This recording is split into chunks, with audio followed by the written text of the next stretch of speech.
안녕하십니까? 성경 속 깊은 지혜와 역사를 통해 오늘을 살아가는 우리에게 필요한 위로와 희망을 전하는 시간입니다. 우리는 종종 혼란스러운 세상을 바라보며 묻곤 합니다. 이 모든 것은 과연 어디로 향하고 있는 걸까요? 뉴스를 채우는 무질서와 갈등, 예측할 수 없는 미래 앞에서 불안을 느끼는 것은 어쩌면 당연한 일일지도 모릅니다. 하지만 성경은 우리에게 미래의 지도를 선물했습니다. 그 지도의 마지막 장을 펼쳐보면 우리는 두려움이 아닌 희망을 발견하게 됩니다. 그 끝은 패배가 아닌 두 손을 높이 들고 외치는 영광스러운 승리입니다. 하나님께서는 우리가 미래를 알지 못해 두려워하는 것이 아니라 약속된 미래를 암으로써 오늘을 담대하게 살아가기를 원하십니다. 오늘 이 이야기를 시작하기에 앞서 잠시 여러분의 마음을 모아주시길 부탁드립니다. 만약 지금 듣고 계신 이 말씀이 여러분의 마음에 작은 울림이라도 준다면 좋아요와 구독으로 저희와 동행해 주십시오. 여러분의 작은 손길 하나하나가 이 희망의 메시지가 더 많은 이들에게 닿게 하는 귀한 통로가 됩니다. 이 말씀을 나누는 모든 분들 위해 하나님의 크신 은혜와 평강이 함께 하시기를 기도합니다. 오늘 우리는 성경의 마지막 책, 요한계시록을 통해 가장 어두운 시대에 피어날 가장 위대한 영적 부흥에 관한 이야기를 나누고자 합니다. 극심한 무법과 불신이 세상을 뒤덮는 마지막 때, 바로 그 한가운데서 펼쳐질 놀라운 구원의 역사입니다. 그리고 위대한 부흥은 우리가 예상치 못했던 이들, 바로 이스라엘의 12지파에서 나온 유대인들을 통해 시작됩니다. 그들의 사명은 단 하나, 온 세상에 예수 그리스도의 복음을 전하는 것입니다. 성경을 아는 분들은 우리가 결국 승리할 것이라는 사실을 알고 있습니다. 미래를 안다면 우리는 미래를 두려워할 필요가 없습니다. 하나님께서 바로 그 확신을 주시기 위해 우리에게 이 성경을 주셨습니다. 요한계시록은 많은 사람들이 오해하듯 두려움과 심판의 책이기만 한 것이 아닙니다. 오히려 그 모든 심판의 기록 속에는 하나님의 자비와 긍휼이 마치 강물처럼 흐르고 있습니다. 이 땅이 마땅히 받아야 할 심판을 하나님께서 행하시는 거의 모든 장면에서 우리는 조금만 더 자세히 들여다보면 그분의 은혜와 자비를 보여주는 과로와 같은 구절들을 발견할 수 있습니다. 혹시 이것을 아십니까? 하나님께서는 아무리 세상이 캄캄해져도 당신 자신을 증언할 증인 없이는 결코 세상을 내버려두지 않으신다는 사실을 말입니다. 오늘날 우리 주변에서 일어나는 일들을 보십시오. 자칫 잘못하면 우리는 온통 나쁜 소식에만 파묻혀 절망하기 쉽습니다. 하지만 기억하십시오. 이 세상의 깊은 어둠 속에서도 하나님의 빛은 수많은 곳에서 더욱 밝게 빛나고 있습니다. 밤이 깊을수록 별빛이 더욱 찬란하게 빛나는 것처럼 말입니다. 아멘. 요한계시록이 바로 그러합니다. 교회가 하늘로 들림받은 직후에 시작될 대환난의 시기, 적그리스도는 자신의 권력을 공고히 하기 위해 온갖 수단을 동원할 것입니다. 그는 자신에게 무릎 꿇기를 거부하는 이들을 짓밟은 동시에 이스라엘을 무너뜨리기 위해 전력을 다할 것입니다. 바로 그때 인류 역사상 가장 위대한 영적 각성이 이 땅에서 일어날 것입니다. 그리고 이 각성은 인침을 받은 14만 4천 명의 유대인 전도자들의 사역을 통해 이루어질 것입니다.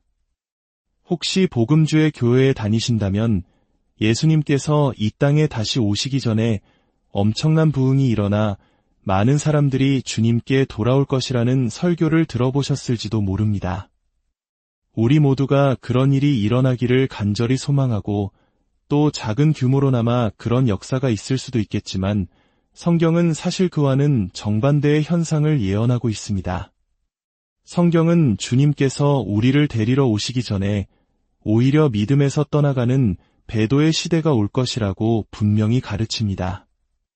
오늘날 교회의 통계를 보면 한때는 교회를 다녔고 신앙생활을 했던 많은 사람들이 믿음을 등지고 교회가 어려움을 겪는 모습을 보며 어쩌면 우리가 바로 그 시대의 초입에 서 있는 것은 아닌가 하는 생각마저 듭니다. 하지만 이처럼 낙심되는 세상의 모습에도 불구하고 하나님께서는 당신의 계획을 멈추지 않으십니다. 휴거 이후 대환난의 한복판에서 성경은 이 땅의 역사상 가장 위대한 부흥이 있을 것이라고 약속합니다. 그리고 그 모든 부흥의 중심에는 바로 14만 4천 명의 증인들이라 불리는 특별한 사람들이 있습니다. 요한계시록 7장과 14장은 이스라엘의 12지파에서 선택된 14만 4천 명의 증인들이 있을 것이라고 증언합니다. 요한계시록 7장 4절은 이렇게 기록합니다.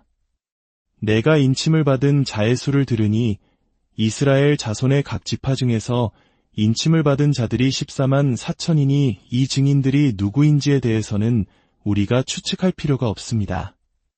어떤 사람들은 이 숫자를 상징적으로 해석하며 환상적인 아이디어를 내놓기도 하지만 성경은 매우 구체적으로 그들의 정체를 밝힙니다. 요한계시록은 이스라엘의 12지파 이름을 하나하나 거명하며 이 지파에서 1만 2천 명, 다음 지파에서 1만 2천 명이라고 명확하게 기록합니다. 성경은 바로 그 유서 깊은 이스라엘의 12지파에서 각각 1만 2천 명씩 총 14만 4천 명의 증인들이 선택되어 하나님의 놀라운 부흥의 도구로 사용될 것이라고 말합니다. 성경 전체를 통틀어 숫자 10이 붙는 이스라엘 민족과 깊은 관련이 있습니다. 유대 대제사장은 12보석이 박힌 흉패를 입었고 성전의 진설병상에는 12개의 거룩한 빵이 놓여 있었습니다. 새 예루살렘 성에는 12개의 문이 있으며 마태복음 19장 28절은 장차 12사도가 12보좌에 앉아 이스라엘 12지파를 심판할 것이라고 말합니다. 이처럼 12는 이스라엘에게 매우 중요한 숫자입니다. 성경은 이 증인들이 그들의 이마에 인을 맞을 것이라고 말합니다. 과거에는 이 개념을 설명하기가 쉽지 않았지만 오늘날 문신이 보편화된 시대에는 이 이미지를 이해하기가 조금 더 수월해졌습니다. 이마에 새겨진 인은 하나님의 소유라는 특별한 표식입니다. 계시록 7장 2절과 3절은 이렇게 말합니다. 또 봄에 다른 천사가 살아계신 하나님의 인을 가지고 해돋는 데로부터 올라와서 땅과 바다를 해롭게 할 권세를 받은 네 천사를 향하여 큰 소리로 외쳐 이르되 우리가 우리 하나님의 종들의 이마에 인치기까지 땅이나 바다나 나무들을 해하지 말라 하더라. 이 인이 구체적으로 무엇을 의미하는지는 계시록 14장 1절에서 더욱 명확해집니다. 그들의 이마에는 어린 양의 이름과 그 아버지의 이름 쓴 것이 있더라. 그렇습니다. 그들의 이마에는 하나님의 이름이 새겨져 있을 것입니다. 이는 그들이 하나님의 특별한 소유이며 그분의 절대적인 보호 아래 있음을 만천하에 드러내는 표식입니다. 이 인은 단순히 외적인 표시를 넘어 그들 안에 내주하시는 성령의 임재를 상기시키는 증표가 될 것입니다. 이들은 진리를 전하는 놀라운 능력을 소유하게 될 것입니다. 구약의 요엘서 2장은 마지막 때에 하나님께서 당신의 영을 부어주실 것을 예언했습니다. 그 후에 내가 내 영을 만민에게 부어 주리니 너희 자녀들이 장래일을 말할 것이며 너희 늙은이는 꿈을 꾸며 너희 젊은이는 이상을 볼 것이며 그때에 내가 또 내 영을 남종과 여종에게 부어줄 것이며 24만 4천 명의 증인들은 바로 예언의 성취를 온몸으로 보여줄 것입니다. 그들은 하나님께 온전히 구별된 자들입니다.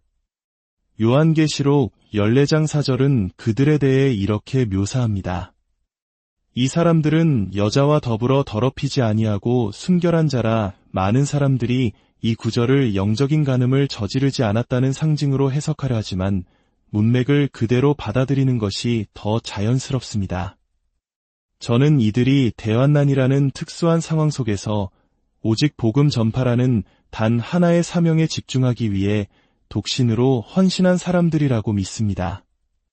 그들이 겪게 될 대환난의 압박과 긴급성을 생각할 때 가정을 꾸릴 여유조차 없는 전적인 헌신이 요구될 것입니다. 또한 그들은 믿음이 강건한 자들입니다. 계시록 14장은 계속해서 그들이 어린 양이 어디로 인도하든지 따라가는 자며 그 입에 거짓말이 없고 흠이 없는 자들이라고 증언합니다. 성경은 의인의 간절한 기도는 역사하는 힘이 크다고 말합니다.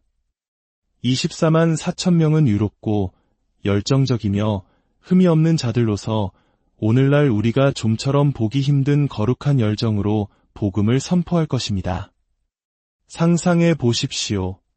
흠없고 의로운 14만 4천 명의 남자들이 이 땅에 닥친 재앙으로 인해 희망을 갈망하는 사람들에게 예수 그리스도의 복음을 전하는 모습을 말입니다. 그들의 메시지는 메마른 땅에 쏟아지는 단비처럼 수많은 영혼을 적실 것입니다. 더욱 놀라운 것은 그들이 다가오는 심판으로부터 온전히 보호받는다는 사실입니다. 우리 하나님의 종들의 이마에 인치기까지 땅이나 바다나 나무들을 해하지 말라는 말씀은 하나님의 인을 받은 이들은 그분의 사역이 끝날 때까지 절대적인 보호를 받는다는 의미입니다. 물론 그들의 설교 때문에 세상의 분노를 사겠지만 성경은 전능하신 하나님께서 그들을 당신의 팔로 감싸 안으시기 때문에 아무도 그들을 해할 수 없을 것이라고 약속합니다. 이것은 오늘날 우리에게도 깊은 위로를 줍니다. 하나님의 뜻 가운데 있는 하나님의 사람은 그분의 사명이 끝날 때까지 불멸의 존재입니다. 물론 이 말이 우리가 어리석고 무모하게 행동해도 된다는 의미는 아닙니다. 하나님의 보호하심을 믿는 것과 그 믿음을 시험하며 교만하게 구는 것 사이에는 분명한 선이 있습니다. 우리는 비행기에서 뛰어내리는 것과 같은 만용을 부리는 것이 아니라 일상의 모든 순간 속에서 우리를 지키시는 하나님을 신뢰하며 살아가는 것입니다. 24만 4천 명의 증인들은 바로 그와 같은 전능하신 하나님의 보호를 받으며 그들의 사명을 완수할 것입니다. 그리고 마침내 그들의 사명이 끝났을 때 어떤 일이 일어날까요? 놀랍게도 요한계시록은 그들의 사역의 시작과 끝을 모두 보여줍니다. 사역의 시작에 14만 4천 명이 있었습니다.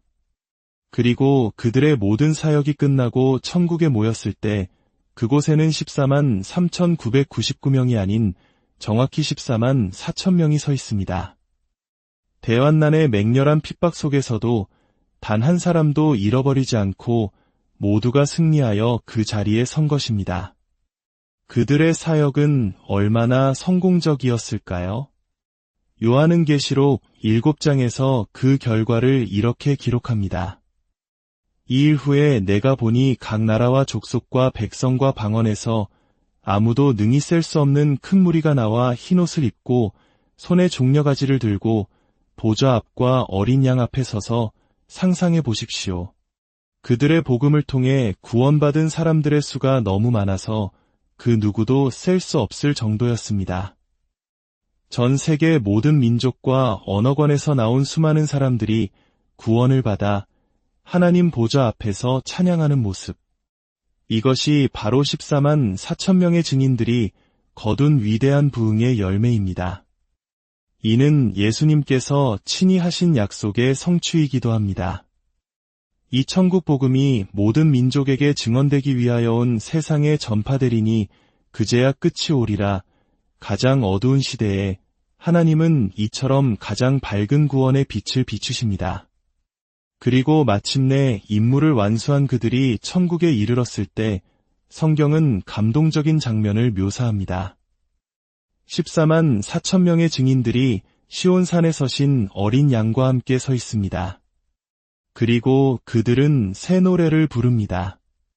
하프 연주자들의 소리와 같은 웅장한 목소리로 그들은 보좌 앞에서 노래합니다.